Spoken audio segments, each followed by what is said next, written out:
Why did they move it downstairs? Because they didn't want people coming upstairs? Yeah, COVID. Okay. And, you know, we were locked out of City Hall for the longest time. And that, you know, it was easier to just get everybody in and out on the first floor boardroom.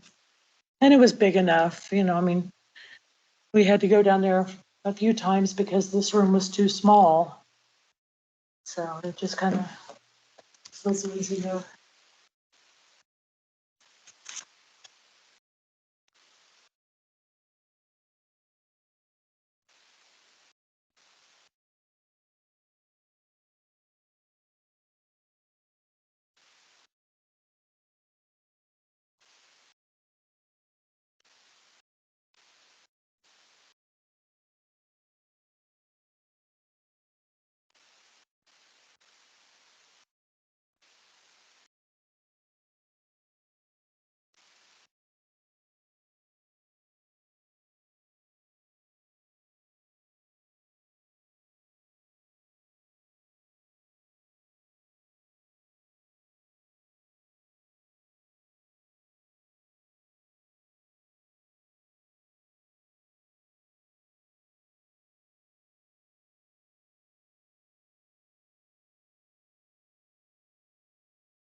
Hi, Tom.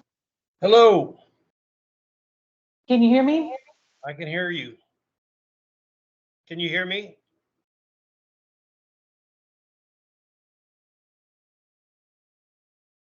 I gotta get your sound up so I can hear you. I can hear you really well.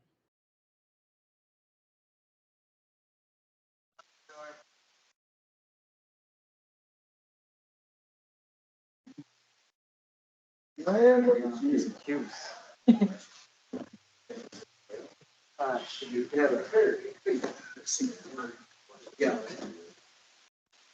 this me? I can't see. Yes. Hey, don't know.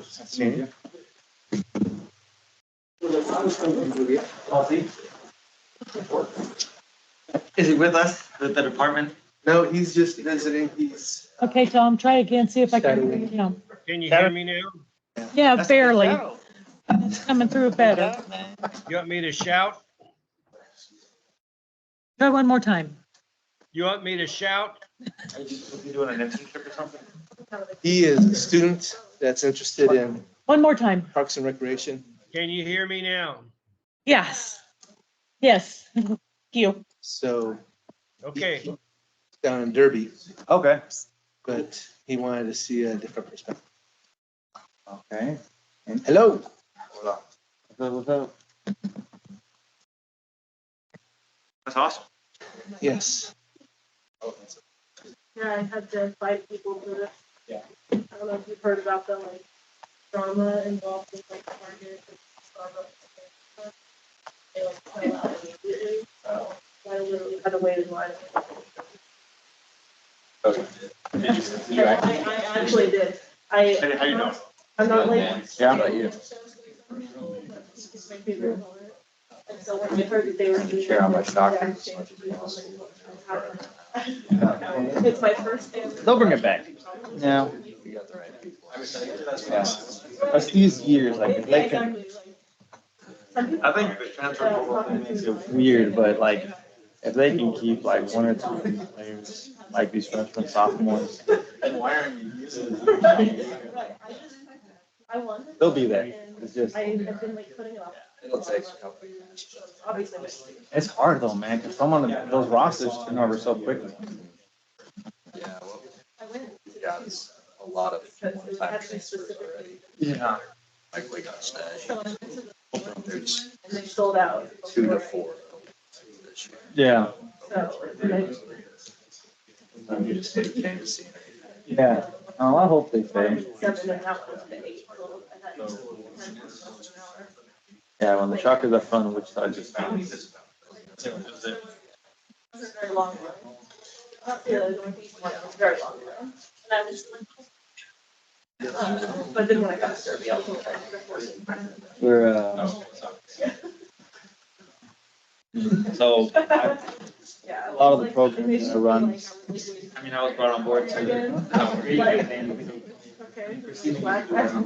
like, create campaign was Christina, and so I've had to like dig into her brain and, you know, figure out everything that she was doing and formalize it, and, now, I mean, the job is to take it statewide, so we're doing programming in Topeka, eventually Just got there. probably be in Lawrence and Put some money on it. and western Kansas and like northwest Kansas, so it's fun, but it's like, you know, we gotta find the right partners. Yeah, see, Like, we're not physically gonna be there every day, you know what I mean? And this is it. Yeah. Yeah, we've lost one. We're down.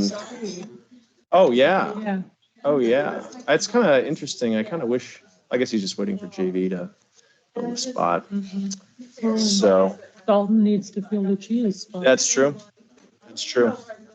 The board? Yeah, this is the board. So we are, Tom's online. yeah, so are we recording this? Yes. We are recording this. Okay, so no blue humor. Damn, I had a whole routine planned. I was just going to let loose on everybody. Okay, well, if everybody has their drinks and food, we're going to go ahead and get started here. Welcome to the Board of Park Commissioners regular meeting for Monday, January 8th, 2024. This is the first meeting of the new year. Welcome and Happy New Year. Hope everybody had a safe holiday. And now that we are back from all of our rests, I wanted to see if anybody has any announcements for the good of the body. Seeing none, we will go ahead and move forward. We have, He's on the agenda. he is on the agenda, so we do not have public comment. We don't have anybody here for public comment. Seeing, it is all staff. Do you guys have anything to say? Now's your last chance. No, just kidding. Okay, we are going to go ahead and roll into the approval of the minutes from December. Everybody had a chance to review the minutes? Any questions or comments on the minutes? I will go ahead and then entertain any motions anybody would like to make. So moved. I will second that motion to approve the minutes. So all those in favor, please vote by saying aye. Aye. All those opposed, same sign. The ayes have it. Okay, moving forward, it looks like we have no new business, but we are going to get some continuation of things that we've discussed most recently. the overnaming of George Washington Boulevard, and we're going to kick it over to the Silver Fox, Troy Hauptman. See, listen, There's something about jokes and. I had a whole thing going. So Lynn, who's doing this presentation, she was confused and she's on the first floor. She'll be up here in a second. So would it be okay if we do the clock presentation? Sure. And then when she's here, we'll do her item. Okay. All right, Tim. We got. Whatever. Hey, do you want me to? Yeah, let me share this screen first. So what kind of fox is he? I feel like director level jabs are the only Oh. thing I can go for. I can't. Okay. Like,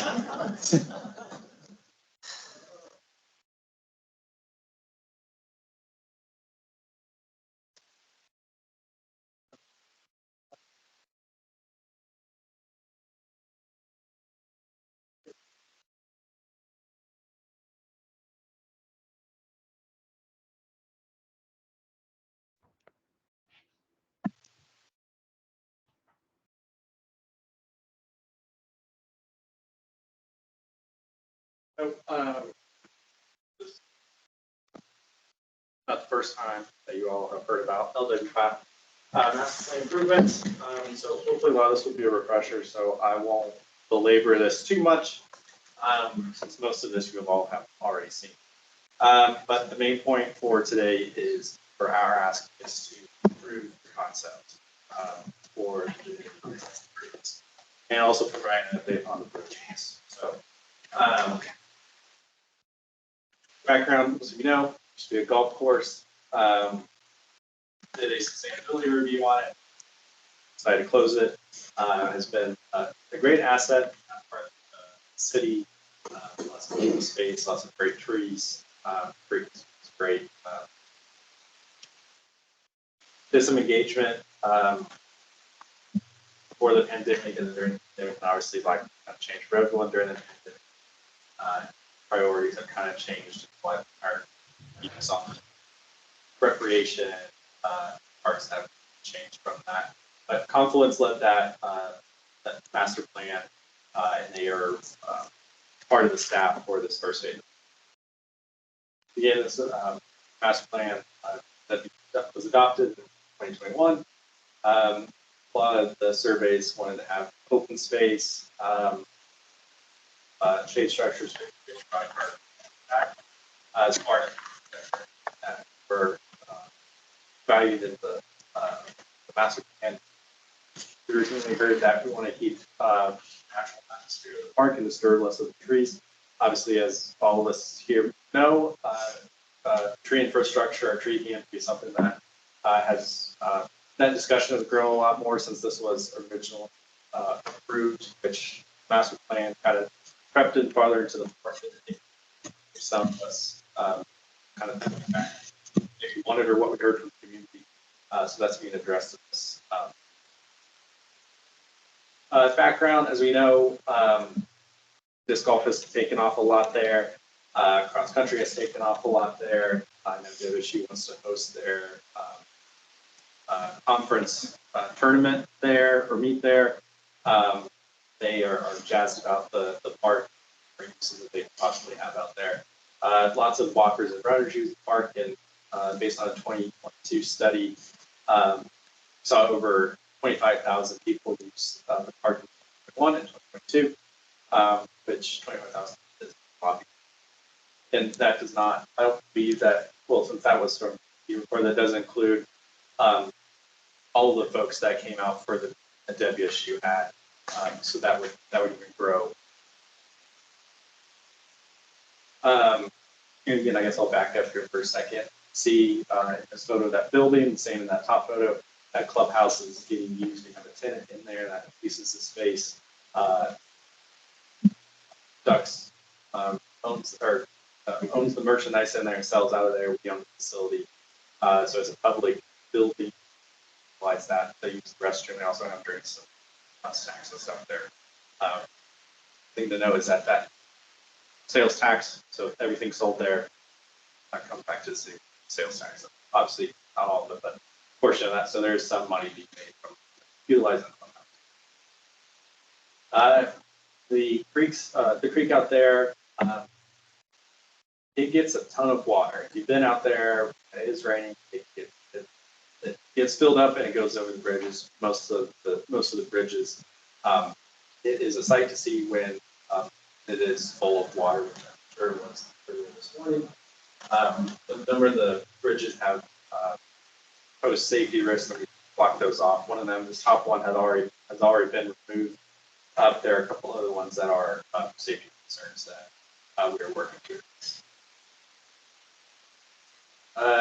Due to feedback, kind of thought about what exactly we want to do with phase one. Main thing was to address the creek and the bridges, trying to make them as safe as possible, and we need to realign the trails in order to do that, to make sure that they connect correctly.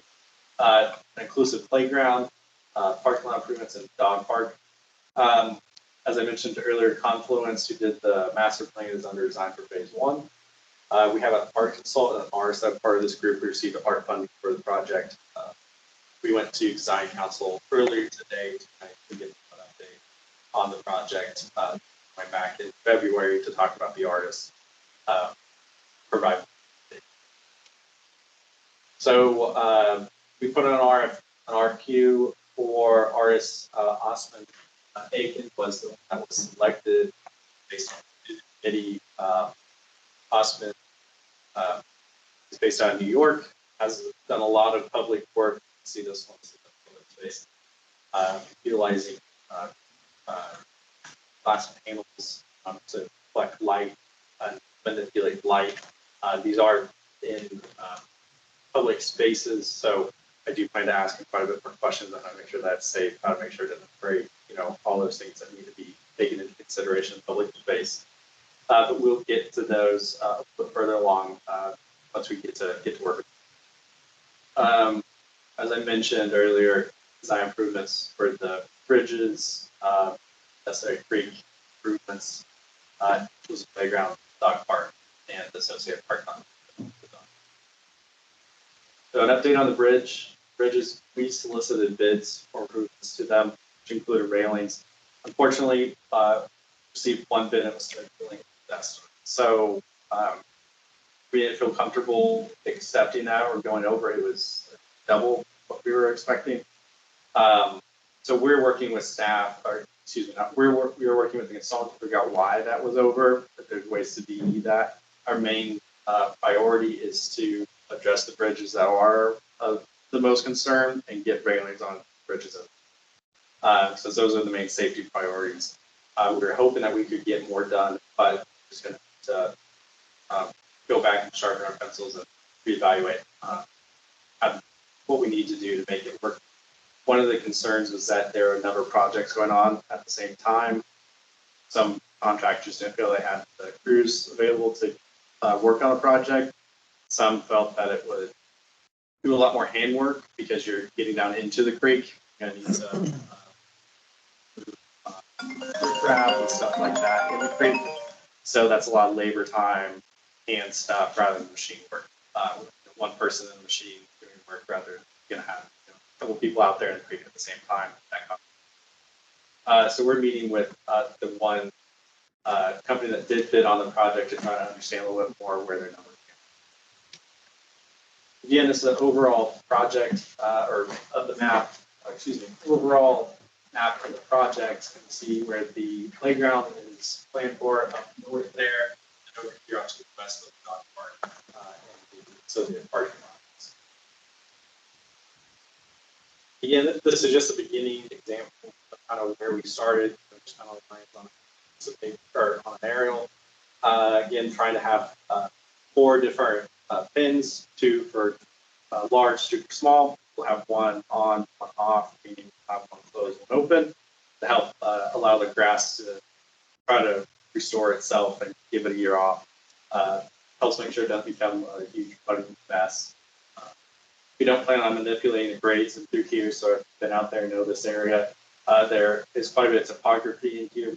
Keep that help make it a little more interesting for the dog. Keep the trees. You've probably seen this one before during an update. Again, a preliminary sketch, kind of what we had going into it.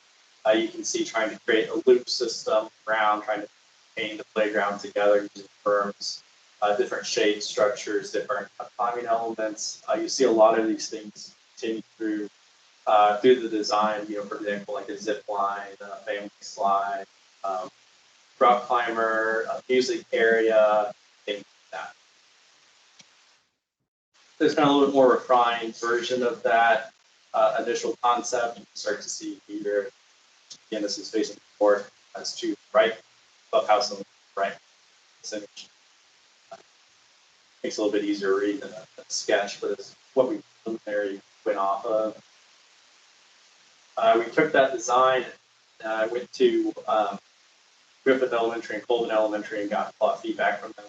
They wanted was height, the climate, you know, kids just want to get high. And one thing that we found from this, and they came back to, Kids just want to get high.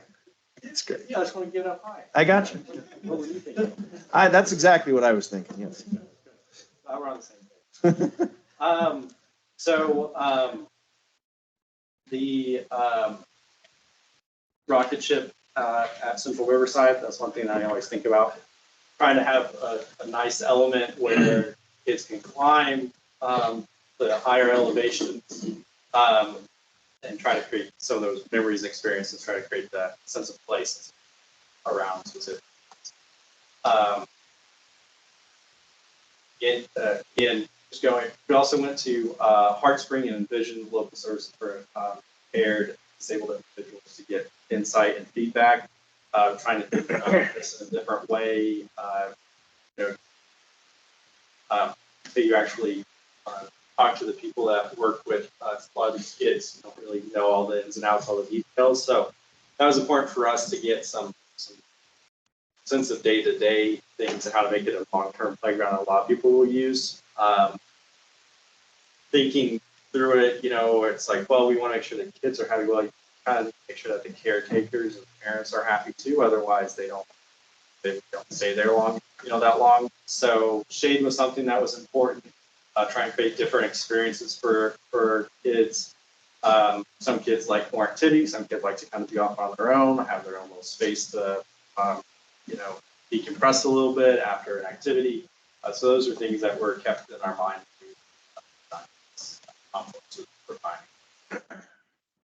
You see the design starts to get a little bit more refined here.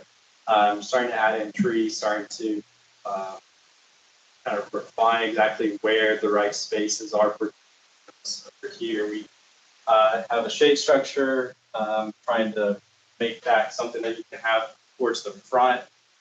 If parents are there, they can see where the kids are going if they're trying to leave or go to the parking lot. Have a little bit more eyes on entrances and exits. You can see up there to the north, to the southwest here. Trying to make sure that these major points for entrance and exits are visible. You can see if a kid wants to take off or see something happening, you can monitor those entrances. It's a lot of unique elements that we don't necessarily have throughout the rest of our park system. In-ground trampoline, that was something that we thought would be a good thing to give a try. Creating different motions for kids that do have disabilities. Going up and down is something that children in wheelchairs don't get to experience a lot. So that's a different experience, help with their development. Same thing with like spinners, moving in a circle. A lot of times those kids in wheelchairs, they go back and forth, but you don't really get spinning very much. We do have a ADA zip line that we're planning for. You can strap kids into a zip line and push them along so you get that back and forth motion. So trying to create these different experiences, different movements for these kids. Here's a design of the final rendering. You can see the grand entrance coming into the park. Monitor that pretty well. Also, you get a sense of excitement walking in. This kind of threshold as you enter into the park. You get to see all these different play equipment. That is something that we wanted to kind of build up that experience when you come into the to the playground. See over here, having a monument sign, helping identify the park, help make sure that we provide a bit of an identity aside from just the playground. So that'll be great for the different tournaments, different things, different activities for people to gather there, take photos there. I can see kids with medals and stuff like that during their tournaments, taking pictures in front of the sign and stuff. So here's the final design that we're working on, or that we've been proceeding with right now. We are keeping a lot of the same elements that we kind of shown you earlier on. One thing to note is that this is the general idea where we have the art, see by the red dot, this general area. We haven't totally nailed down exactly where that's going to be, but the thought is that it'll be visible from Harry. It'll help build in this entry sequence here. You also, the glass sculpture, or the glass starts to cast down onto the concrete, start to get that light play, so it makes it a little bit more interesting. And for the site, one other thing to note is that having it near the our main tower here, you get that nice relationship. You get some nice views while you're up the tower.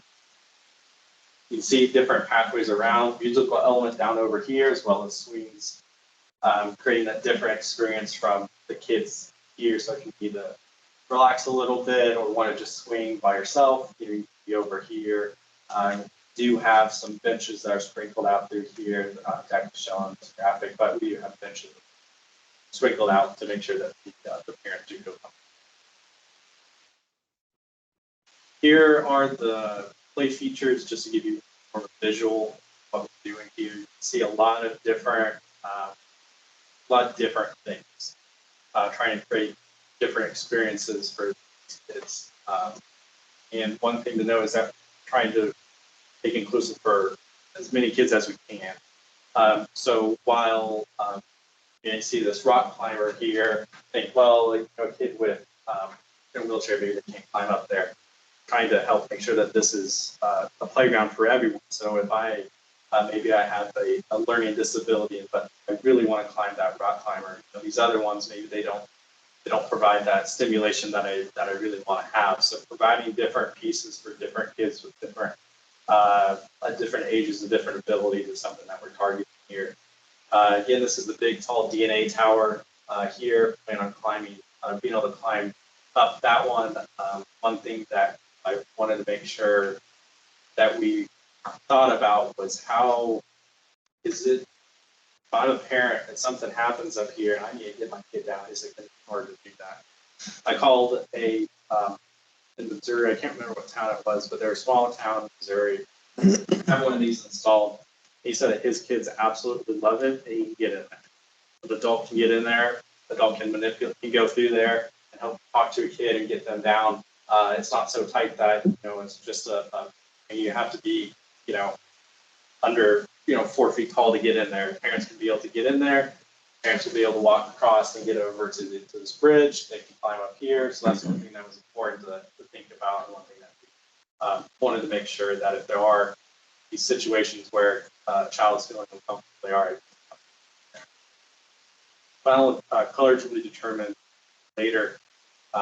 If you have any feedback or thoughts on that, that'd be great to hear. But these are not the final color selection. How tall is it? I think at the very top it's like 30. It's a pretty tall structure.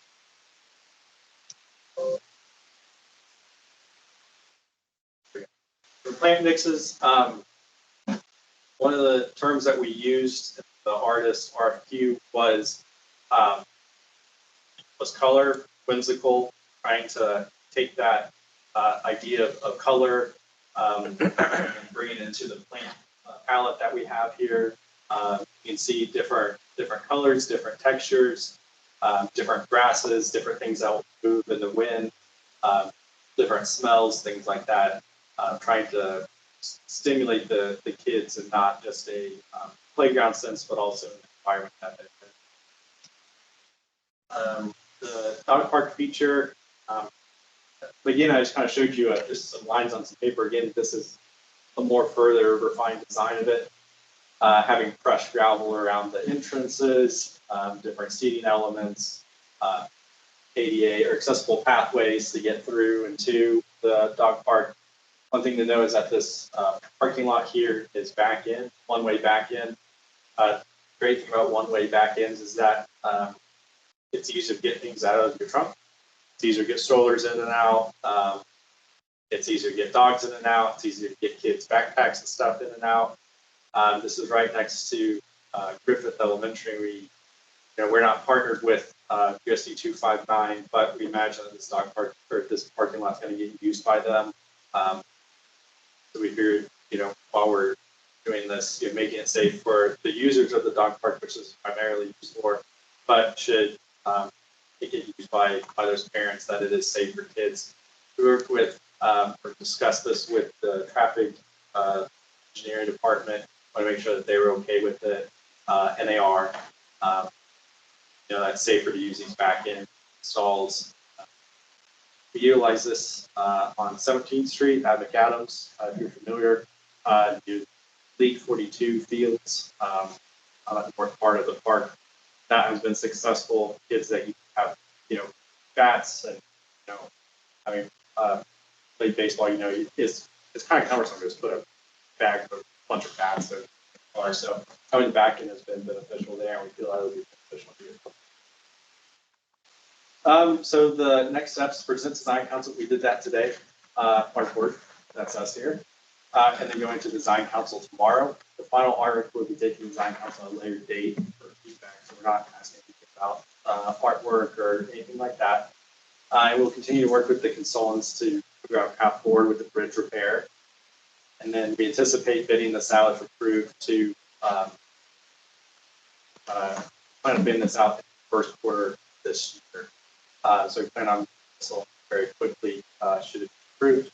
And I wanted to note that the Park Foundation agreed to $100,000 to the project. That will help make sure that this is the playground that we're all hoping.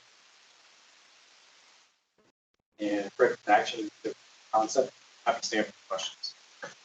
Questions for staff? One thing I didn't see in there, I think it's great. It's fun.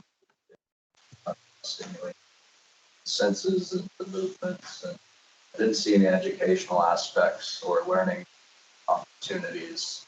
So if that's something that I can recommend, take a look at, I think it's nice to stimulate the mind as well. No, that's a good question. We do have sign panels that we are planning to add there. One of the things that we learned from Park Street is that some kids aren't, they have, their audible skills are not they're not as refined as you or I. So there's signage that we can use to, if kids are feeling stressed or they're uncomfortable, they have signage that kind of talks to things that they want to do, how they're feeling, things like that, to help express their emotion. We also have some other panels in there that talk about like some of these educational things that you're talking about. We'll go back a bit. So one cool thing is that in these structures here, some of these panels can be those educational ones, like sign language and things like that. So we do plan on having those within the structure as well as outside the structures. Awesome. The artwork will be part of that as well because of the reflection of light. And we haven't really talked to the artist about this, but my expectation was that we were going to have some kind of explanation. And so the whole process of light reflection and how it casts the colors onto the playground is going to be part of that as well. Awesome. Thank you. So only I was looking for was just basically a connecting of the past and the present. So your forebearer there, Silver Fox, Mr. Clapp himself, basically a small thing about why it's Clapp. That's about the only thing that I would, add to it is, a lot of people don't know why it's LW Clapp Park, right? So we had something small artwork wise that says why it's, Something I've been thinking about for quite a long time as we started working on this project, and my thought was how can we properly recognize Mr. Clapp and all the things he's done for the city of Wichita. And I really want to do something that's a little bit different from this project. Okay. And you had talked about a little bit about signage. Right. And I think this is one area that's going to get not just that sign that you saw up there, but a sign that's closer to the corner that's going to get replaced. And I'd really like to do something in the clubhouse that really talks about Mr. Clapp and the history. He's the first Parks and Recreation director. I wouldn't be here if he wasn't thoughtful enough and having the vision to work on our parks here in Wichita. So I feel an obligation, and I didn't want to do it in this project and take money away from this project for something that I might be able to find some money for, to do something that's going to be a little bit more special than just an average sign. That sound okay? Sounds good to me. Okay. Is the clubhouse open every day, or will it be, or what are the hours? Yes? Yes. Open, is it open park hours? Yes. Okay, because my question was related to if there's hydration stations and bathrooms. It sounds like the clubhouse has adequate and consistent. Okay. That's why we put it at this location. Okay. So mom and kids can take a quick walk over to the clubhouse. If they needed juice, water, use the restroom, get out of the elements. All of a sudden there's a huge thunderstorm. This is exactly why we put it where it's at. They're open primarily, I think they open up at 8 and stay open till dark. And we don't operate the playground after dark. So it's very cohesive. Got it. Further questions? Yeah, I got a question. So once the construction with the park moves forward and, we get all of these awesome hours in place, will Ducks stay then as the? Yes. Yeah. What does this look like? Is it a 5-year deal or is it a year? So it is 5 years, and the first year was just a 1 year, but since then we've done a 5-year with them. It's been hugely successful. I think, and for transparency, I charge them $300 a month, which is not a whole lot of money, but it's more money than what I'd ever get just leaving it empty. And it's not like anybody was really dying to get in there, but it meets a really great purpose. In addition, they're taking care of the park. They often go around the park, pick up after the trash, pick up the limbs. They give us reports on what's going on. One of the parks that has the least amount of vandalism is this park. Why? It's because there's presence there. So to me, I think I should be paying them $300. Easy. Yeah, I remember it coming before us a couple of years ago, but I wasn't sure how that was structured exactly. Vallejo, if I could jump in here and ask on the schedule. Yeah. When did families start utilizing this? Are we looking at 5 maybe? Plans to be this year. The biggest thing that would be a lead time is that tall tower.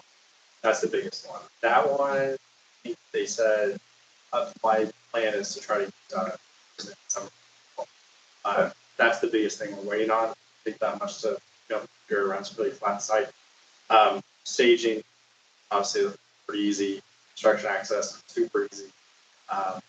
But yeah, the biggest thing would be that tower. We're thinking about maybe activating it before that tower gets erected. Usually what we do is Let me answer that. So I think there's some elements of the park that we could activate ahead of time, and that would be the dog park.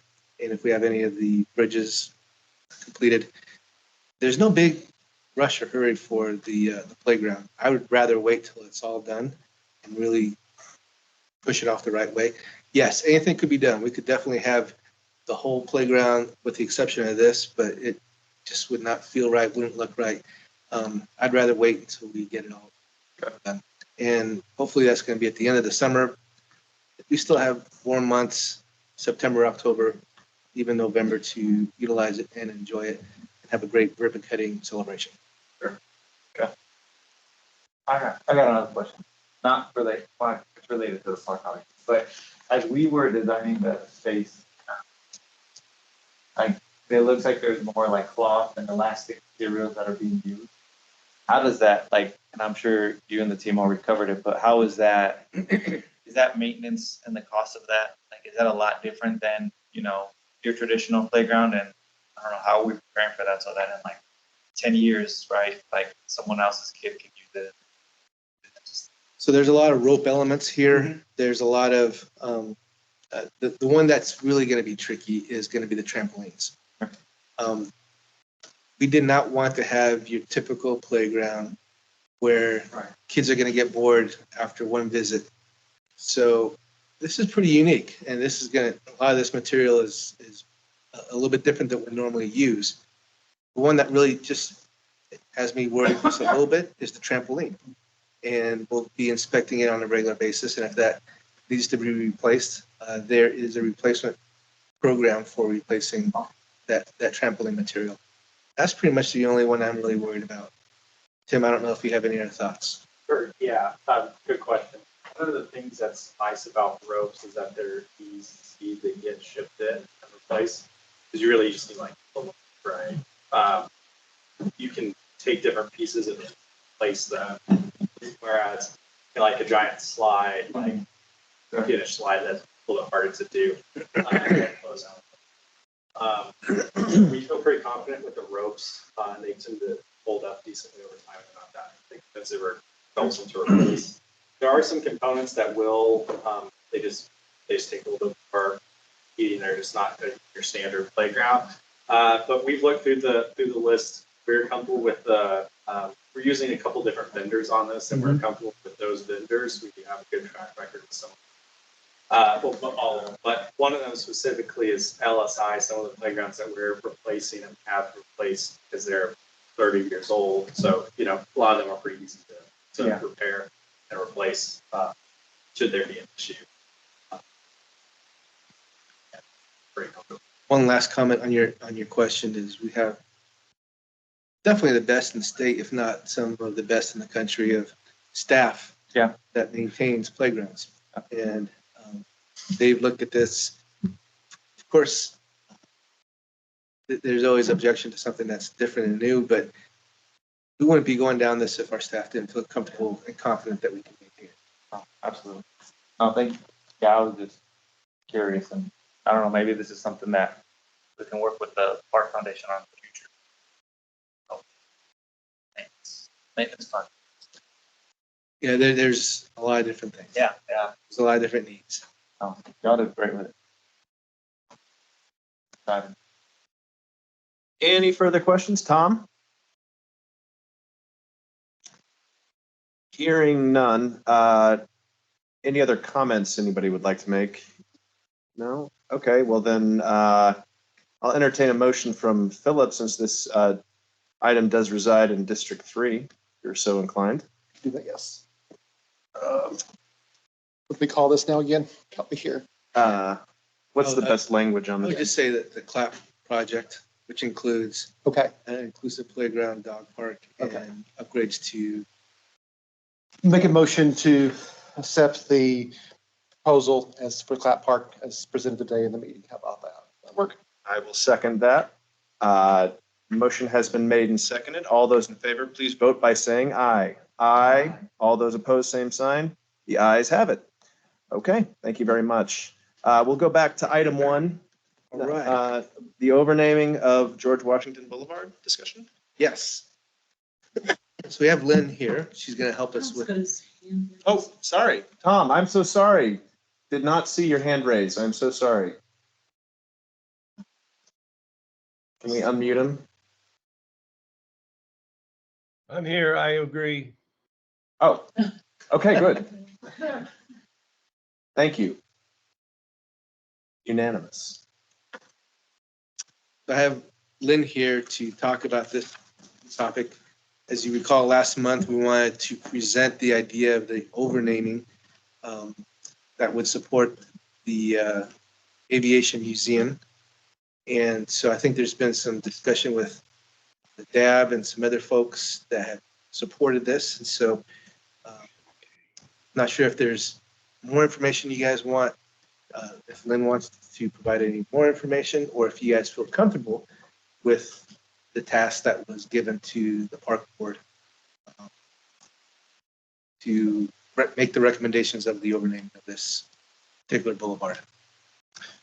Anybody have any questions for staff that's not, that's pertinent? I guess the simple question I would have, what's been the update? When you went to the DABs, what's been the response? Has there been any exceptions to support? What can you tell us? Yes, so when I took it to the DAB, also the CEO of Kansas Aviation Museum was also present and answered questions. There wasn't really any objections to it.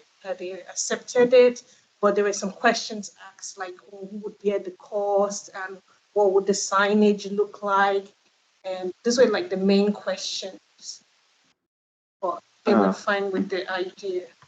Do we know that yet? Actually, now that you're saying that, I'm wondering, like, what's it going to cost? What's it going to look like? Yeah, so like, Sorry. the cost is going to be borne by the requester, which is the Kansas Aviation Museum. Okay. And it actually depends on how many signage will be required. So we don't know that specific figure yet. Okay. Yes.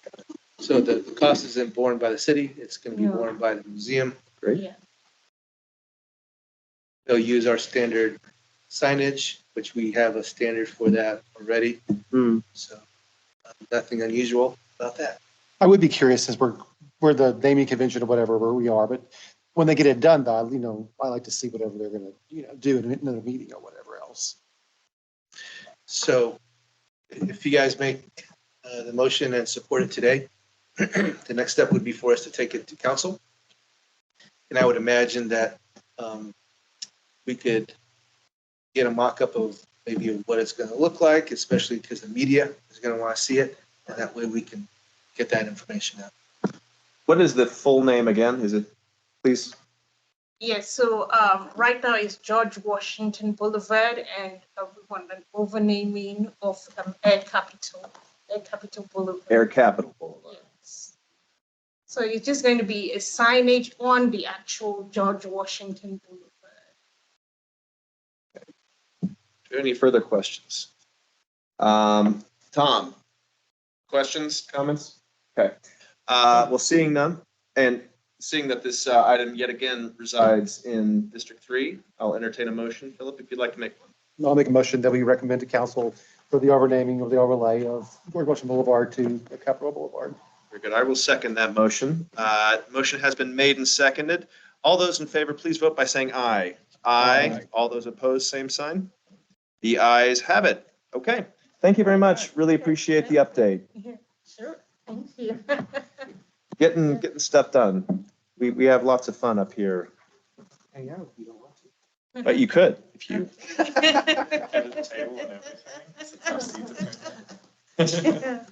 Okay, well, we have an exciting update that has been going on for quite some time, but really glad to see this plane is coming in to land, and that is the discussion about Bridgeport Fields up on the north side. So, Troy, if you'd like to kind of let us move forward on that, I'd love to hear. Sure. Well, Katie's going to be doing the presentation on this PowerPoint. She's been working on the agreement on this. And a little bit of background, we have been talking about this for a while. You're right. We found an awesome location to try this. As we had talked about CLAP, we thought about, can we squeeze this to CLAP? And it really just didn't seem to work. Right. So one day, I'm sitting there thinking about this, and this kind of popped up, and shared it with our friends from ICT Farms, and here we are. We addressed a lot of the questions, all the legalese. It's gone through our law department, our real estate folks, city manager has signed off on this in the support of it. So last hurdle is the Board of Park Commissioners. This This is going to be a pilot that's really going to be neat to us. We really haven't been in the farm business before. And however, the impact on this could be really, really significant. And this could really be a trend across the country. I know of a few folks across the country using the parkland for this type of adventure, I'll call it, but not that many. And this would really be an interesting pilot for Wichita and for Kansas and for the country for that matter. So with that, I'll pass it on to Katie. I've already covered a lot of the background info. I do have a brief recap here from the last meeting. I was volunteering in the audience today, or the Ice Farms Co. at and did seeing Bridgeport Soccer Field, which is a 7.5 park in District 6. And it is in the middle of two deserts. We are trying to mitigate that issue. The goals for the space, access, training and education on growing produce, emerging lifestyle, and health partnerships. And Thomas did put together an estimate of how much he gets from this space. This 45,000 pounds of produce annually, which justifies the economic value of about $112,000. So this is huge if we can fully utilize this for its full potential and get that out in. Here it's just where it's 6 right on the District 6 and on bound 37 Broadway-ish area. So just some details on what this lease entails. It starts out with a 1 year term from February to January. It will auto renew annually each year as long as we're both still in agreement about it. Instead of having a cash rent, doing 10% from all the purchase from charity. And then if the health corner store initiative gets up and going soon, also 6,000 to support that initiative. Again, so that it will be at no cost to the consumer. And then Park and Rec will install water meter and pay up to $500 per month in water for the site. Will install the irrigation system and report to us how much produce was donated and the rest of the terms in the lease agreement that I have tried to are pretty standard for the city codes. There are just kind of what's different from the standard. And you ask if what types of terms. Questions for staff? Seeing none, I noticed that Thomas is here from ICT Farms, and I wanted to know if you had a presentation. Did you want to come and speak a little bit to your efforts? Is there anybody that has questions for Thomas? Not to put you completely on the spot. I'm here to take serious questions. There's nothing officially presented. I will say that, even though it shows 10% to charity, one, we're already a charity. Almost all the food's going to go cost back to. So that line, quite frankly, is good. So most of what you see there, as far as value, will be food right back. Very exciting. So what is the timeline looking like? I mean, like if we sign off today, what does that look like for when are we going to get foods in stomachs? Troy and I are going to meet in the next week or so. That's what you and I were talking about. So we can line up everything from our pieces. Because you can imagine, this could bring quite a bit of positive attention to that. But from a farming standpoint, we are seed starting this project. That's great. So we will actually have it started indoors, ready to plant this spring. So the hope is no later than midsummer. That's fantastic. Well, I certainly think a groundbreaking would really be a fantastic, just to get the community out there and because this is such a, I mean, it is unique to Wichita. And I personally am deeply hopeful. I've been very hopeful to see the work that you've been doing on this and seeing it come together. It feels like really good momentum, and I'm very proud of staff, all the work that staff has done to make this happen and all the work that you put into that. Does anybody, Tom or anyone else, have any other questions to ask of Thomas or of staff? Yeah, Chris, I've got a question about fencing around the outside. You go ahead. Fencing around the outside of the. Please go ahead. Yeah, what's up? I think he's just asking if we're fencing. Oh, are you fencing it? No.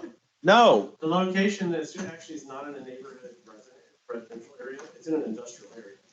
So you don't have people quite as frequently walking by, which is less of a concern. And two, we grow enough food that even if somebody walked by and picked baskets of food, we may not be able to track it, but that's what it's there for.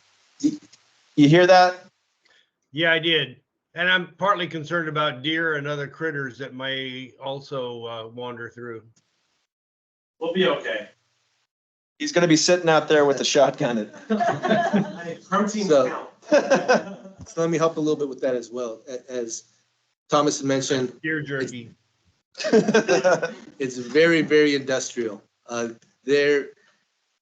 be surprised if there was too many critters out there, primarily even deer. I would really be highly unusual. The freeway is right behind it. On three sides, it is kind of already isolated. On the fourth side, where the parking lot is at, there's a lot of car traffic in the daytime, particularly big trucks going in and out of some of these warehouses. So I'm not too concerned about it either. And I think the activity that will happen in the daytime will definitely deter a lot of critters and people that may not be having the best intentions. That's something we can assess going forward, see how it works. Yep, definitely. Yeah, if it's that much of an issue or big concern, Thomas and I will adjust. We always can adjust. We're good at that kind of stuff. Okay, so further questions? Seeing none, I suppose the motion would be to approve the lease agreement. Okay, and so Tom, seeing as that this is in, this item resides in District 6, I'll entertain a motion if you're interested. Yeah, sure. I make a motion that we accept the lease as proposed by staff. I will second, actually, Alejo, seeing as it's close to District 1, I'll open up to a second if you would like. Sure. Yeah, second that. Seconded by Alejo Cabral. Okay, we have a motion and a second. All those in favor, please vote by saying aye. Aye. All those opposed, same sign. The ayes have it. Congratulations. Very, very, very exciting. Okay, and for more exciting news, let's take it over to Brandon, who's going to be telling us all we need to know about our finance update. Right now, we don't have a lot. An update or finance? No, we don't have an update. Is that your update? We're going broke. My update is there is an update. Basically, the December numbers haven't posted yet. We haven't closed the month out. We'll be doing that at the end of this month, or at the end of this week. I think our big, the big turnaround is the 19th when we officially close December and close the year for 2023. Mm-hmm. So I don't have a lot of final numbers yet. So we will talk about that, and my plan for next month to show kind of a 10-year trend of how we're doing revenue-wise and otherwise. However, we are moving forward with the 2024 budget. Not sure how familiar you guys are with that process, so we can do like a quick overview on the budget process. If that's, if you'd like to do that, if not, then we're okay with. Probably okay. Okay. Yeah. Okay to me. Hey, thank you very much. Okay, Troy, any communication update between you and city manager? Not anything that really pertains to the Board of Park Commissioners. Just in general, I think closing out 2023, going into 2024, things are looking great. Definitely appreciate all the support from the board for the past few years, and the future looks bright. I take that back. There was a comment from the city manager about the master plan, the document that we created and passed forward, and hopefully you guys pass it on to your council members and the mayor. City manager was a little bit sticker shock when I suggested about $500,000 for that master plan. So I'm going to go back and see a little bit more about refining that cost. What would that take? And then also I made a request to the Park Foundation about helping pay for some of that as well. So whether it's $100,000 or $150,000 from the Park Foundation to go towards paying the master plan would be much appreciated. I think they'll support that. And if I could bring the price down by 100,000 or so, I think then we're in the right ballpark to make this happen. So. Okay. All right. Katie, do we have a social media update? All right.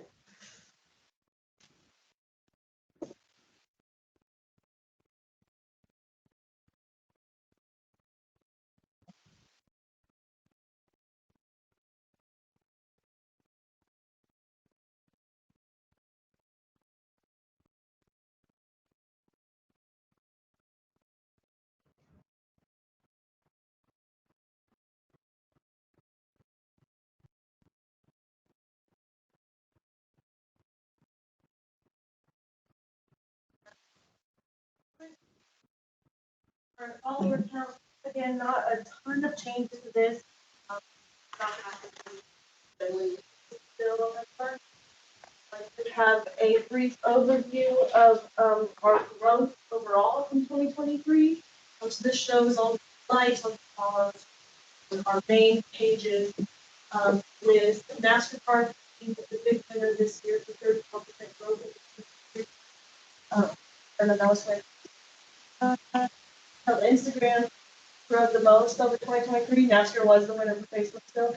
I did find it interesting that Instagram specifically at a higher rate than the Facebook pages, maybe kind of showing a change in our age demographics that we're seeing. Interactive with getting into the use Instagram a bit more.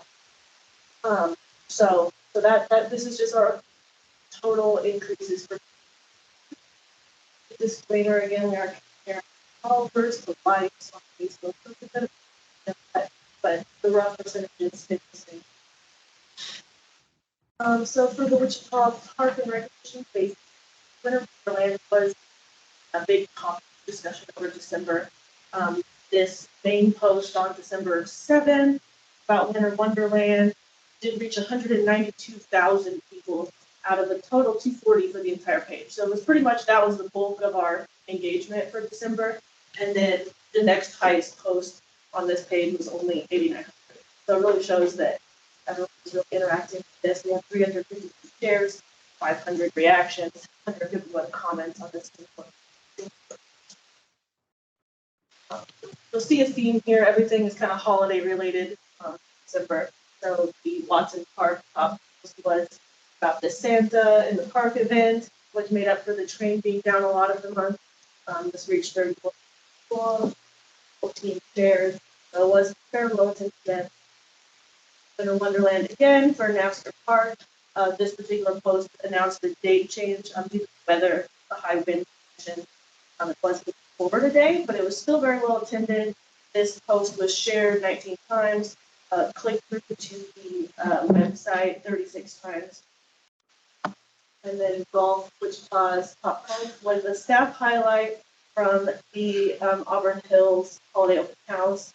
So again, we see this a lot for the golf page, that people are responding positively for highlighting how excellent the staff is.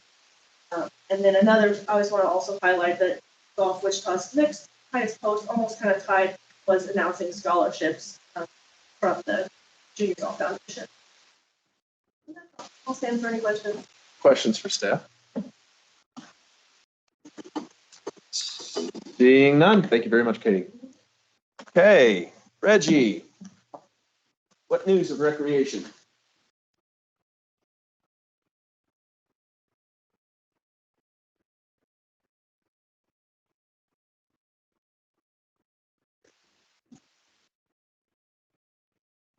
December was apologize for Bill's allergies in and out. So December was a busy month for us. I saw some of the highlights for some Katie provided on some of the activities that we did there. So we did kind of a more of a spotlight of some of the centers and the other facilities.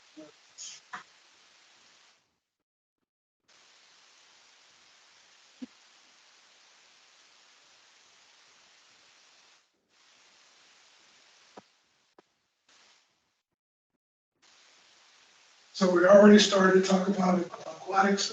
We posted for positions already for the summer. And they're taking applications for that so that we can be prepared for getting training and everything up and going. Operating our 6 of our pools at full capacity as well as having the support that we need. Our exciting thing about that, we were actually awarded by American Red Cross to in their centennial campaign for 100 years, where we actually have some funding to help with the training cost for the scholarships for young swim. So we'll have some signage that will be going up at 4 of our pools to help promote that, as well as being able to expand those programs and offer it to kids who otherwise may not be able to afford it at a reduced cost. So it's not kind of our plan for that. Instead of them paying the entire cost for participating in the program, they would pay a $5 fee. And then once they complete the program, they can use that $5 towards a credit for another program that they can participate in. So they kind of have some skin in the game to commit. So Boston Rec Center is another one of our locations that stays extremely busy. Specialty camps there on site. John, the center director, does a lot of things around wizards and other things that are there that kids are really excited about. He jumps in and off those boards there on site at Boston. Also expanded to some additional rentals that are there on site. As the weather gets colder, we get requests for basketball teams and soccer groups to use our gyms in the evening time frame for their practices. So in addition, we're able to generate some additional revenue around that as well. So Linwood Rec Center had their holiday kids connection camp. Had 11 attendees that came out each of those days and generated about almost $2,500 in revenue camps days that we offered during the Christmas break. And also we were able to partner with the library book bus that they offer where the kids were able to actually check out a book there on the site. They came there to the location to actually talk to the kids and tell them about library cards and give out candy each to them and actually participate there. Excuse me. You guys are probably familiar with our Golden Age Club that we have at several of our rec centers that come out and do monthly dances there and activities with the seniors in the community. And for years, I've been charging $3 per person to actually participate in those dances, and that could full cost admission and the entertainment. And just with the growth of the expenses for security, some of those they cover those costs. So that those leadership in all 4 of those locations. And starting this month, they increased that fee to $5 per attendee, which will help some of those expenses moving forward. So each of those sites are really well attended. Our largest one is probably Linwood that we have probably on average 100 people come up every week for those particular dances. So it's something that is a need in the community. So Orchard Rec Center is another one that we kind of talked about. They have good attendance at their Golden Age Club. They have 107 that's attending there on the site. They also did several holiday themed classes that were around time frame as well. The cookie decorating mentioned, and also some basic Christmas stocking classes that they offered. And they also did the Kids Connection Camp that was there on site. 9 participants each day that I served to those parents who were working with the holiday. Had some, just go through. But it continues to be really busy there as well. We're in the process now. They were one of the locations that have these security systems on site. So we're working now to get that done at Williams, Boston, and the last 2 rec centers in the park system that didn't have systems, security systems on site with cameras, so they're going to be on board hopefully in the next 4 to 6 weeks to be up and going along with the tennis center that's actually getting it done also. Same thing, using a lot of gym space for rentals. The rate of 33% of the gym rooms rate $1,200 in revenue that was generated. That's a 33% decrease. That space on the site. And also presently doing a lot of deep cleaning and sanitizing equipment that is on site for that location. One thing that's happening here that hasn't been really put out to the community as of yet, is that the mural that's in the gym, there at Wilmington, so that is being updated now to not for her, but some other excuse me, athletes that may have been there or from native Wichita. So we have a process and we work with the art council, we got some information out and we collected names of people that they would like to honor there. And that's being completed now and hopefully be out here soon. Who are they adding? Not to put you on the spot. I don't know if I can announce those right now. Okay. All right. so some of them are finally, our snowball event is coming up on the 27th of January. I have to get American Indian Center, so some of the properties we're going to have hikes up. That's a very forward to that. Stand for any questions. Questions for staff? Okay, seeing none. Thank you very much, Ray. All right, now up for golf.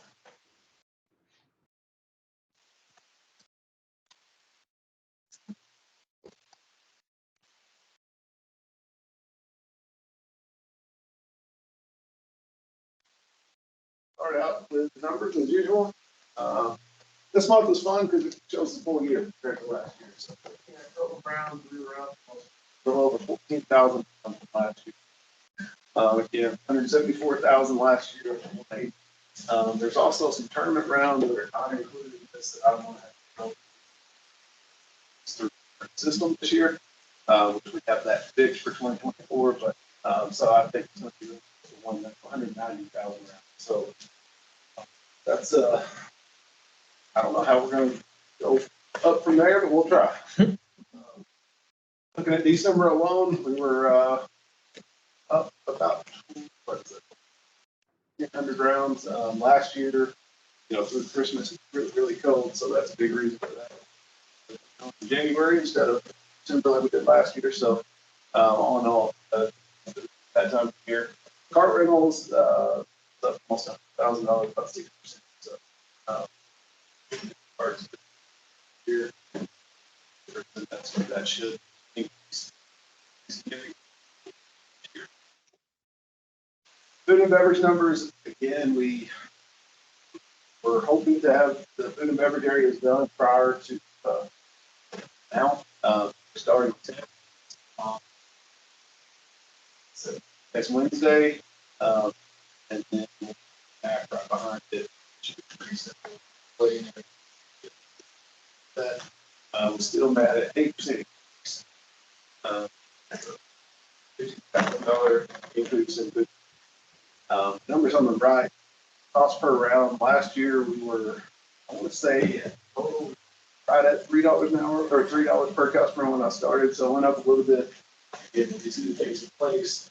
Started the new menu at Sim, basically right with the weather dropped out. So we really it's kind of a huge area that we're looking for. Driving ranges were up 16%. About $30,000. Very happy with that. Driving ranges. Merchandise comparison, we were up about $40,000, and that's sales for part. By the time we got it going, I mentioned this before, it really makes sense for him to spend money bring merchandise in right. So we fully stocked our two clubhouses this next year. Membership accounts pretty steady. This time of year, you're always going to visit category. It's a big jump. Last year, we should see a pretty big surge in the spring, but those numbers up. So no concerns there. Total revenue, we had an increase this year of, this is just the money that we put our system. About $680,000 so last year, 12%. So I don't, as Brandon said, we haven't got the financials yet, but I really think the expenses are going to be more in a second. But aside from the labor expenses, went up. Like 2022, for the most part, most of the expenses actually went down. So, really excited to get those that financial report. Being the end of the year, it was a really big year for the golf division. I kind of wanted to highlight some things. I know I've talked about this stuff nonstop. $1,000.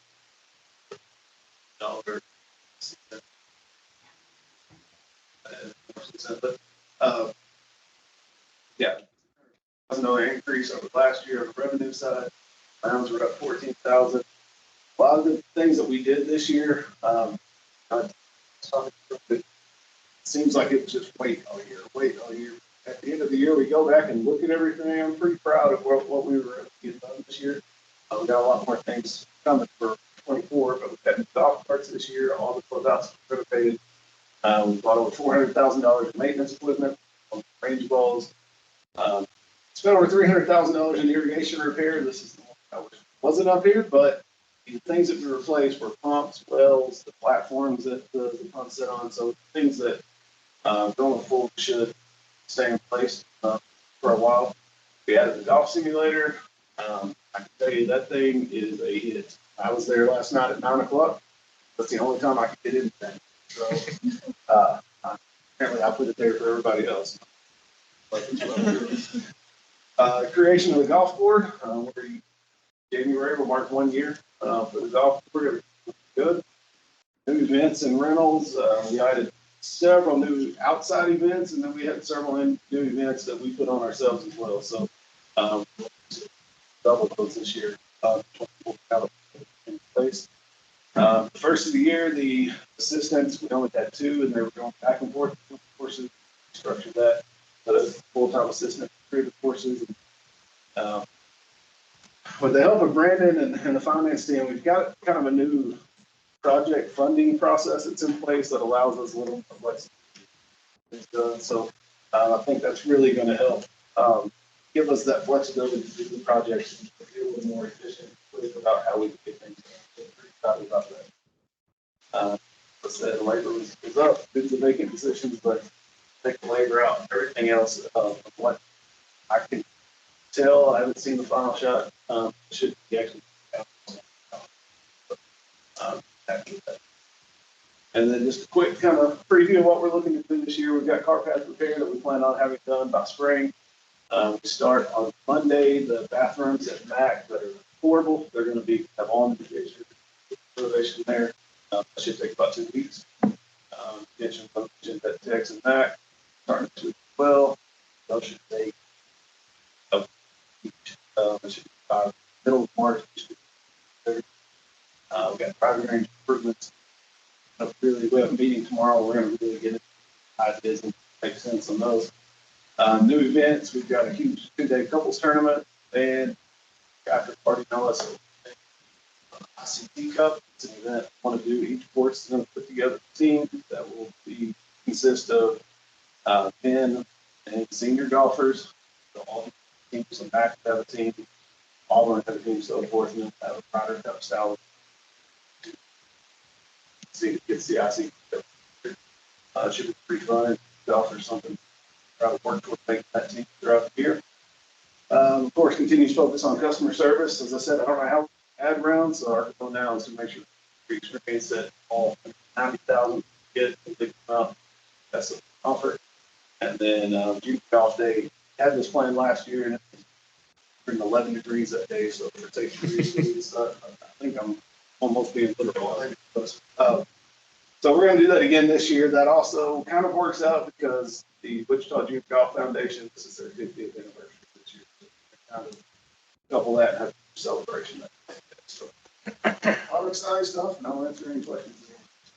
Questions for staff? There was a Robert Mills that got the best of Wichita. Oh my God. So the best of Wichita awards, Auburn Hills. Pterodon won gold and Flint Hills won bronze. So pretty excited to be part of that. Royal Go next year. We need to.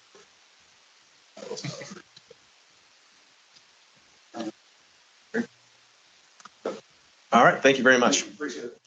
Okay, Gary, park maintenance and forestry.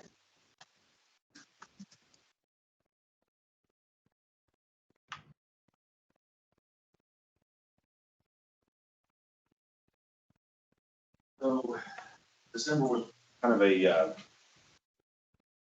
strange month, and always is a strange month for forestry. We have a lot of things going on, including our holiday time frame and things that we do for lights and whatnot. But we did get inspections.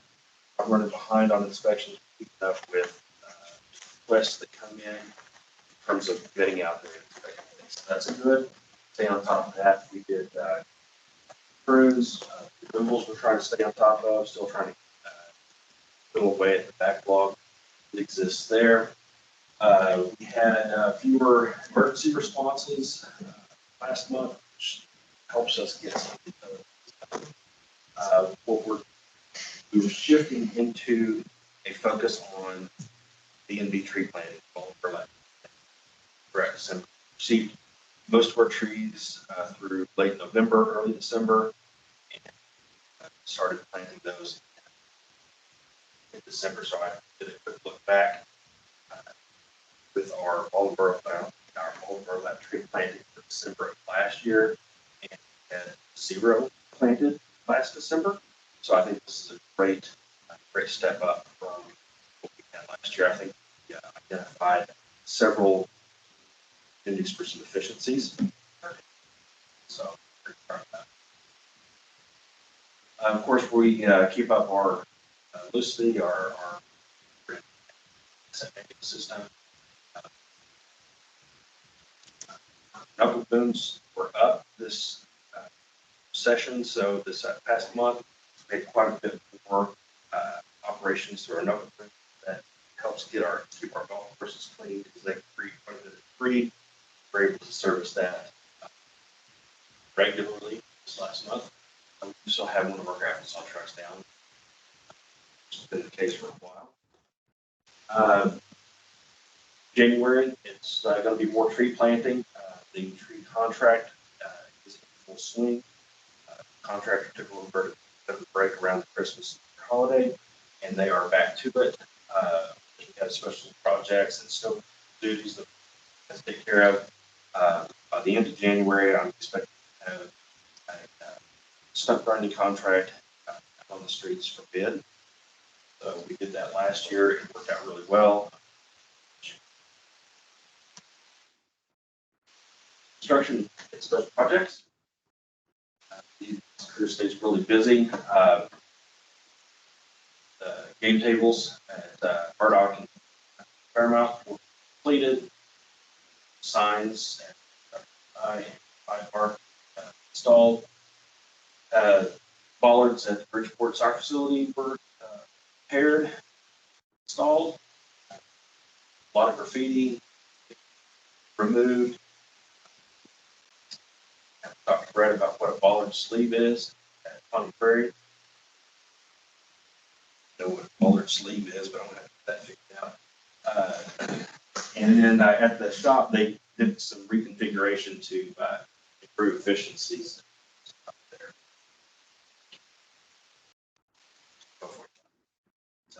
So, continued with December activities, 346 playground inspections. They fenced off a area and cleaned it up after a fire occurred at Paramount Park Playground. Someone started the fire, which burned up the four-in-place surfacing. And then also they topped off the engineered wood fiber and safety surface, the northeast police substation.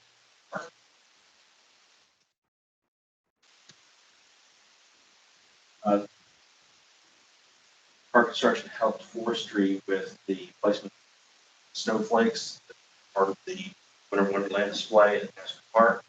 I think that was a great addition. It really added quite a bit of depth to the overall effect of the lights. And they got the fitness campaign equipment in for Pat Garcia Park. Got that ready. It's going to be installed. and assisted Watson staff in ordering holes for their tree light displays. And then they provided personnel support. And upcoming in January, we're going to continue to do the construction as weather allows for the park benches, meadows, demolish the basketball, tennis courts, 3 acres. In Nasker, there's some granite tiles and the water feature that have to be repaired and get that done with bidding. And continue their safety inspections for the playground and of course graffiti. And then park maintenance, they recall they redid the vast majority of the rope lighting on all the different displays that they had, and that was a really big success.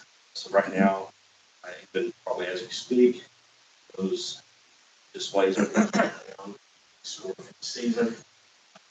They really did look nice. I got around to look at those. They were very bright, very vibrant. They do. So again, with all the crews are ice, snow removal as we need to. The Mantis machine talked about, that's ongoing work. Lots of work to be done there with river banks, pond banks, and whatnot. It's an amazing machine to watch. And then the noxious weed crew is taking care of the medials for its concrete. And you don't think about it when you don't see a lot of weeds growing up in the medials, but somebody has to take care of that, and that's what we're doing right now as well. Athletics, they're regrading their fields, getting ready for the tournaments this season. And contract maintenance is working on the maps. They also have a winter work list. Retained maintenance crews, they're working on their winter list, and shrubs, prairie areas, reduce fire risks, and reduce the eastern red cedar stations. A lot of those. And then, of course, we have. And I'll stand for any questions. Questions for staff? Gary, I wanted to pass on a note of thanks from a friend of mine. She lives across the river from North High, requested street trees in November and got them last week. She said staff were friendly, professional. I asked, were they from, what was a truck from with Parks, or was it a contractor? And she didn't know that, but she said they look really good. There was a white crabapple and a pink crabapple were put in. Fantastic. Thank you for passing that along. Also wanted to add that on Thursday, we're hosting interviews to replace Gary's position in forestry. So we have 2 candidates that we're interviewing. And on that note, I've mentioned multiple times that we are hiring. And I was just sent earlier today about 24-ish candidates to review their applications. I have no idea yet if they're qualified or not, but that's a great number to get for the various positions that we have open. I'm very excited about that. So I don't know if you all are spreading the word or the economy's changing or what, but got some candidates to go through and really excited about that. Alejo's application's in there. Yeah. Take a look. You don't tend to use stuff. When I see them first, I won't see any names. So I want to break all the Why are we demolishing the okay. basketball courts again? That is in preparation for the installation of the dog park. Okay, gotcha. That's right. So Thank you. it's actually tennis courts, basketball courts that are in disrepair. They are not even usable. So to add that on, we don't take things down unless they're really not usable. And this is the case. Yes, I figured it was such. I Okay. just want to make it crystal clear that they are not used, that they are actually in disrepair. They are somewhat dangerous. It's time for them to go. Just want to make that crystal clear. Okay. Not that you want fewer kids to enjoy the parks and you're twirling your mustache and putting things out, just for the record. Absolutely. Right, that's right. Very good. Well, some people on the internet seem to think such things, so I'm glad to have us dispel that. Thank you very much for that. Okay, Alejo, any update from the Park Foundation? I was not able to attend the meeting, so I'm gonna kick it to Troy. So I'm going to talk a little bit about some of their focus that they're looking at is trying to increase the sales of the plates for parks. And they've been working with a marketing company. And that marketing company is going to be putting some campaigns moving forward, whether it's videos and some other things. So I'm hoping that we can see more exposure of plates for parks. Because I know all of you guys have plates for parks on your cars. Yeah, that's about all they're doing. All right, very good. Okay, well, it's President's update. I did have one thing I wanted to mention just as we go along, and I wanted to raise it with the crew here, and that has to do with pickleball, the pickleball complex in District 4. And the reason I bring that up is I don't have necessarily any confirmed thought of this, but there's a notion out there that coming soon, potentially, that project that has been in planning for years and years, and we have sat in on many, sometimes contentious and painful meetings to bring us to the conclusion that seemed best. Now, from what I understand, there is the possibility that with the changing of the guard on the council, there might be a discussion about downsizing that project. Now, for whatever reason, I think that based on what I heard in those meetings, in those many testimonials that we heard from folks, doing something like that, whether or not it's to save money in some sense, I think would ultimately hurt the park system. I think it would be undermining the work that was done. And if we are listening to what park users told us when we were putting this project forward, I think the more responsible action is that if they wanted to look at this project, it would be better to cancel the entire project rather than go at it half a loaf, which frankly, if you ask me, is the attitude that Wichita took to a lot of projects in the past. And frankly, it's setting it up for failure. We heard from many, many folks that if we were going to support a project, it needed to be of a certain size to attract national level competitions. And as I understand, we have signed national level tournaments to come to Wichita. If we lessen the size of this complex, that future is in doubt. And I think it would confirm a lot of built-in negativity in the community that Wichita, yet again, when given the opportunity to do the difficult thing, but right thing first, we're just gonna cut off our nose to spite our face. You listen, we can have political debates about the utility of spending taxpayer money on recreation. And there are some people who have different views than some members of the board. It is my sense, though, that I think that the board should send a message and say, if we are going to do this, please, I think it would be a mistake to alter this plan moving forward. And if you do it, you might as well cancel it and just completely start over again, because going at it half-assed is not the way. I don't think that's what the intent of any of the votes that were taken on this was to be. And so I wanted to open that up to my fellow board members to see if you had a reaction, if you'd heard something to contradict that, or if you have any thoughts or objections, because I think a resolution potentially to that effect would be something I think might be useful. But I wanted to hear from my colleagues before putting something like that forward. Well, I think staff put together a very good package and plan, brought it to us. We did multiple reviews over it. Becky, she was still with us, came to us multiple times. I mean, it's not the time that it was just half-baked. I mean, staff spent a lot of time on it. And a lot of time bringing it to us for us to review and give them feedback, and then they took those changes. So to now go back and change that would be, that's to me, that in itself is a waste. Time is a waste too.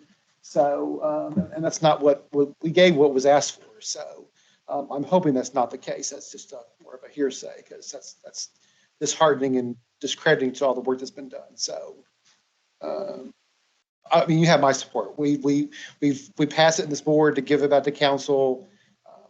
Council passed it. To me, that it's a closed thing, and we're moving on, and we're going to do good things. But if we need to say to them again, our advice is the same as it was before. I mean, you have my support. So. My interpretation was that went out to bid a couple months ago, or maybe in late November. It was awarded to somebody. Their bond was not correct. It is back at the Board of Bids. Am I correct on that? You are So it's still going forward, unless I'm missing something. So here's the situation is, a lot of it is timing. A lot of it has to do with the new board, the new commissioners coming on board, not commissioners, councils. So you're right. And for just transparency, I don't have a problem sharing a little bit more detail. So Conco was awarded the bid, which I touted and actually bragged a little bit about because I was really excited. Turned out that they didn't have the assurance bond put in place, and therefore it has stagnated and slowed down the process. So now we're going and looking at possibly going to the next bidder. Now, while that's happening, time is wasting, which has an impact on the construction. But also now we have a different council that might possibly have a different interest in what that project is going to look like. And now they have the opportunity to stop the project or change the project because we'll have to go back through the Board of Bids and take it back to council to continue the project. So at that point in time, it could be an opportunity to change or stop the project. And it's happened before. So that's where we're at right now. And do you believe that is in response to possible budget constraints of the years to come? Why they're interested, whether possibly might be interested in changing it, I don't know. That could be one of the reasons. But it's been this project's been budgeted. It's in the budget. It's definitely can be paid for, and there's opportunities for return on the investment. We have two different professional pickleball touring companies that are interested in hosting events here. Each one of those have anywhere between $250,000 and $500,000 economic impact. We do that several times and definitely pay back the investment. The other portion of that is one of the reasons why this is such a popular project is because we're providing pickleball at an affordable price. There are a few, actually there is one company that has started an indoor pickleball facility that's not going to be ready for another year or so. However, they're providing their services to a different clientele. They can have a full service bar and restaurant, much like Chicken and Pickle. And they're going to have a lot of high overhead. So our opportunities is to really bring more people into pickleball by teaching them, going through classes, leagues, tournaments at a very basic rate, which will actually have a positive impact for many of the private pickleball companies and for the YMCA for that matter, because the YMCA is expanding their pickleball. The demand is there. There is plenty of demand for pickleball. And to say nothing of, we're talking about areas of town that have been underinvested in for decades. And the first gut instinct is let's underinvest in the South Side again. So listen, ultimately this board is what it is. It's an advisory board. They can take it or leave it. But I think that if we, without saying anything, allowed like a downsizing of this project, it would be a waste of taxpayer funds.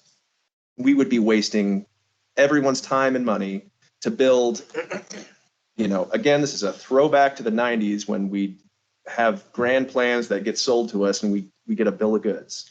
We've already spent Yeah, I mean, oh, yeah. I mean, listen, yeah. What were you gonna say, Troy? We've already spent, I don't know the exact dollars, somewhere between $300,000 and $400,000 on design. Yep. We've already done the sound study.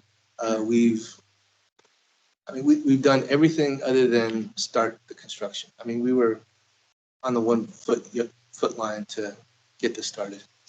So is it, Chris, is it a rumor? Like, I've- Is this speculation? or Yeah. I've heard it from a couple of different, I mean, is this something that you've heard from folks? So I've had several of the pickleball folks from the pickleball community calling me in a panic. I don't know. I don't have that particular status to find that information out or not, but they're hearing it and they're reacting to it, giving me calls and are very concerned about whether this project's going to move forward or not. I think this is an amazing project. I don't know Yes. what we need. I guess is the, what do you need from? I mean, we all voted in favor of this thing. I suppose that, I mean, I don't even, listen, maybe the best action is no action. I actually am glad that we're not on YouTube so people could misinterpret all this nonsense. I mean, look, I would just simply say, yeah, it would be awful. So, I mean, I'm just saying, like, I think it would be very sad if you know, we move forward and they're just like, well, whoops, we're not going to do that. And like, there's a lot of discussion around this that I think that folks, and I don't know what a resolution would be. I just say, like, please consider the devastating economic impact of doing this. And it would be better if you didn't do it at all. Well, I think the next step would be to talk to the incoming council and mayor and let them know that we spent a lot of time and money on this, studying this. We understand there are concerns out there that this may downsize. So I'd like to first hear where they are at instead of doing it. Preemptively speculating, that's fair. Again, I don't know. I haven't been given any information or direction, but you're absolutely right. I think if you guys reach out to your council members and share that with them, and then also reach out to the incoming council members and mayor and share the board's perspective, I think that would be a great move. I mean, it goes back to what, I mean, I have it there last year. Sometimes as the board, we're not listened to. And that's, they have 100 things they have to listen to. And this is just one perspective, but by pointing us to this board, it helps them keep track of all the things that go along with it. So it would be hopeful that they would take our advice because we spend more time with Troy than perhaps they even sometimes do. So, well, I guess in that case, then I would say maybe as we move forward, I think it's something to be aware of, be vigilant of, and be ready for a response to that, because I like you're saying, I've heard it from a couple different people. Is it speculation? Is there fact? No. But again, like this is Wichita. Nothing is based on fact. It's all on Facebook rumors. So, it's fine. We'll figure it out. It'll all be fine, everybody. Well, no, I appreciate you bringing it up because Yeah. that's the first that I've heard any concerns. So Yeah. I try to stay off of Facebook poison and Yes. as best as possible. So Troy, so what's the timeline then, like now with this? Can we reach out to the other bids that were submitted and? So I was actually hoping that it was going to be on the board of bids this week, but it's not. So I think it's going to be on the board of bids next week. Okay. For the number two. they were still within budget, correct? Oh, yes. Yeah. Yeah. The top was under by 500, and I think the second was under by 300-ish. Yeah, all three. Yeah. So we're definitely very much, in regards to what we were expecting, in good shape. Then it could go to council as early as next week for council to vote. So. Any other questions? Then the timeline, a positive vote for us to move forward. We've lost time. We lost 6 weeks, 8 weeks, where we were thinking of a July opening, might actually end up being August or September. Okay. Any other thoughts or discussion on that? Tom, did you have anything you'd like to add? Nope. Sounds good. Okay, well, the only other thing I'd like to say for the president's update is, as elections do have consequences, who knows what's the future holds for the park board. But I will simply say this: for my part, it has been an honor of a lifetime to serve with all of you, to serve on this board with this dedicated staff. I see people working hard every day in the city. And the thing that really, being appointed to this board, woke up something in me. And that is the realization that the park department really is the heart and soul of this community. It really is. And I just want to say, because you don't hear it enough, thank you, thank your staff, thank everybody who works for you. I am so proud to have been a part of this organization. I just wanted to say I'm very glad to have known all of you. So thank you very much for this time here. So that's all I've got to say for this president's update. Fantastic. So there's a director's update. A few things I wanted to share. Another first and a couple new things. We're looking at an app, a park and recreation app that we're hoping that will go live sometime in March or April. And it's just going to be a great tool with lots of flexibility for folks once we get people knowledgeable about the operations of it and how to use it. And it's going to be a great tool. You know, everything we do nowadays is on this right here. And it's so vital for us to use this tool to really promote parks and recreation. So that's coming. End of this month, we have our state conference that we're hosting here. So we have several folks that are speaking and participating. Our staff does a great job as leaders in the industry of parks and recreation, that we're often asked to speak, often asked to present, and share information about how well we do things here in Wichita. It's really interesting to me that folks across the country see how well we do and all the things we do. Nothing's perfect, and there's always issues behind the scenes. And it's really kind of, as you were kind of gushing on the staff, I do that all the time about how well our staff do, and it's recognized across the country. It's not just recognized in this community. On a not so positive note, my ice rink is driving me crazy. So as you know, we're working on one sheet of ice right now. We thought we'd be ready to make the repair, would be done within this week or next week. Fortunately, we're waiting for more parts, and it might definitely be another month before we have 2 sheets of ice, which has an impact on our special events and programming. So, yeah, ice. Yeah, right. Yeah. No kidding. Ice rinks are definitely a specialty, just like our friends over at golf. And there's a lot of uniqueness in regards to the equipment and in regards to the maintenance and operations. And it's not like we have a lot of ice rink mechanics just hanging out looking for work. Actually, what's happening is the exact opposite. Is the demand is so tough that those few resources that are out there are in demand and actually backlogged.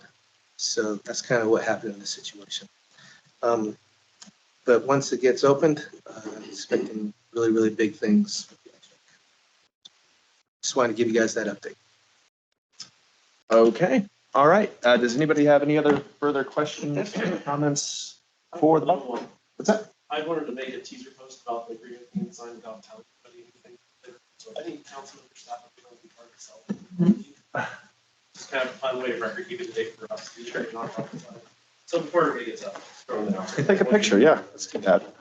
Okay. Well, after that, we will do that. But I will go ahead, barring any other conversation, I will go ahead and make the motion that we adjourn. Do I have a second? All right. There's a motion and a second on the floor. All those in favor, please vote by saying aye. Aye. All those opposed, same sign. The ayes have it. We are adjourned. Thank you very much. Thank you, Tom. Keep Tom on for the selfie. I got one when I was walking in. Okay. No. Can you see me? Yes, we can see you. You're like Big Brother up there. Eddie, do I have to take care of the cooking? Or you gotta come on this side. Yeah. No, he wants commissioners. He said, no, come on. You want, Dan? Come on. I'm standing next to you. So I can see what the angle's like here. Yeah. So we're gonna stand over here. You gotta smile, Tom. There you go. This one's first, right? Yes.